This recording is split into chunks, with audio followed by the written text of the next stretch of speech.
డబ్బు విషయంలో మిమ్మల్ని ఒకరు మోసం చేసి ఉండవచ్చు. ఫ్రెండ్ అని చెప్పి వెన్నుపోటు పొడిచి ఉండవచ్చు. ప్రేమ అని చెప్పి వంచన చేసి ఉండవచ్చు.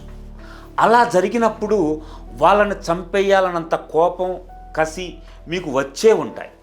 కానీ అలాంటివన్నిటినీ కంట్రోల్ చేసుకొనే ఉండాలి. మీకు బాధ, కోపం ఉంటాయి, నేను కాదనను. కానీ అవన్నీ మిమ్మల్ని మీరు కోల్పోయే విధంగా ఉండకూడదు. Concentrate on your self. మిమ్మల్ని మోసం చేసిన వాడు కూడా మీ ఎదుగుదల చూసి నిద్ర పట్టక చావాలి. అలా ఉండాలి మీ ఎదుగుదల అంటే. మీరు కష్టపడి పని చేసుకుంటూ వెళ్ళండి.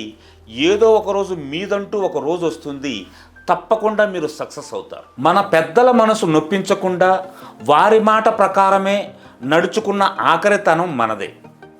అలాగే మన పిల్లల మనసు నొప్పించకుండా వేరే గత్యంతరం లేక వారి మాట ప్రకారమే నడుచుకుంటున్న మొదటి తరము మనదే. ఇలాంటివన్నీ ఆలోచించేటప్పుడు మనమే చాలా గొప్ప వాళ్ళంగా, మనమే బాగా బ్రతుకుతున్నట్టుగా అనిపిస్తుంది. మరి ముందు ముందు తరాలు ఇంకెలా ఉంటాయో చాలా బాధ కూడా, చాలా భయంగా కూడా అనిపిస్తుంది. పెళ్ళైన వాళ్ళకి స్వేచ్ఛగా ఉండాలి అనిపిస్తుంది. ఒంటరిగా ఉన్న వాళ్ళకి ప్రేమ కావాలనిపిస్తుంది.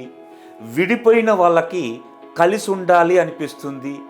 కలిసి ఉన్న వాళ్ళకి ఇంకొంచెం ప్రేమ కావాలి అనిపిస్తుంది. చదువుకున్న వాళ్ళకి ఉద్యోగం వస్తే బాగుండు అనిపిస్తుంది. డబ్బున్న వాళ్ళకి ఫేమస్ కాకుండా అందరిలా జీవించాలి అనిపిస్తుంది. ఫేమస్ అయిన వాళ్ళకి మామూలుగా ఉండాలి అనిపిస్తుంది. మామూలుగా ఉన్న వాళ్ళకి ఫేమస్ అవ్వాలి అనిపిస్తుంది. ఒక్క మాట చెప్పనా, ఇక్కడ ఎవ్వరూ పరిపూర్ణులు కాదు. ఉన్న దాంట్లోనే హ్యాపీగా ఉంటే అదే జీవితం. లేని దాన్ని ఊహించుకుంటూ భవిష్యత్తు గురించి అతిగా ఆలోచిస్తూ ఉన్న జీవితాన్ని చెడగొట్టుకోమాకు. అమ్మాయిని అర్థం చేసుకోకపోయినా పర్లేదు, కానీ అపార్థం చేసుకోకండి. తన జీవితంలో జరిగిన ప్రతి విషయం మీతో చెప్తుంది అంటే ఆ బాధలన్నింటినీ మీరు తీరుస్తారు అని కాదు.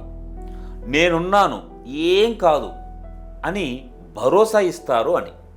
మీరు అలా చెప్తే తనకి ధైర్యం వస్తుంది, జీవితంలో ఏదైనా సాధించగలుగుతుంది.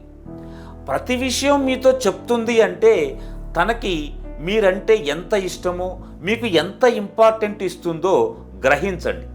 అంతేగాని ఆ విషయాలన్నీ తెలుసుకొని తనని చులకనగా చేసి మాట్లాడకండి. లైఫ్లో సక్సెస్ అంటే సంపాదించడమే కాదు, సరైన పార్ట్నర్ని పొందడం కూడా. నువ్వు జీవితంలో లక్షలు, కోట్లు సంపాదించవచ్చు. బిల్డింగులు, బంగ్లాలు కొని నీ పేరు మీద రిజిస్టర్ చేయించుకోవచ్చు. సమాజంలో అందరి చేత అరే ఈడు గొప్పోడ్రా అని చెప్పించుకోనవచ్చు. కానీ ఇంటికి వచ్చిన తర్వాత నీ మేలు కోరి, నీ సంతోషం కోసం, నీ ఆనందం కోసం నిన్ను సపోర్ట్ చేసే ఒక వ్యక్తి లేకపోతే ఇవన్నీ వ్యర్థమే. ఒక్క మాట చెప్పనా బ్రదర్, బాధలో ఉన్నప్పుడు నీ భుజం తట్టేవాళ్ళు, సక్సెస్ వచ్చినప్పుడు చప్పట్లు కొట్టేవాళ్ళు నలుగురు లేకపోతే నువ్వు ఎంత సంపాదించినా వృధాని. ఇప్పటికైనా మించిపోయింది ఏమీ లేదు. ఈ రోజు నుంచైనా నా అనుకునే వాళ్ళని కనీసం ఒక నలుగురిని సంపాదించు.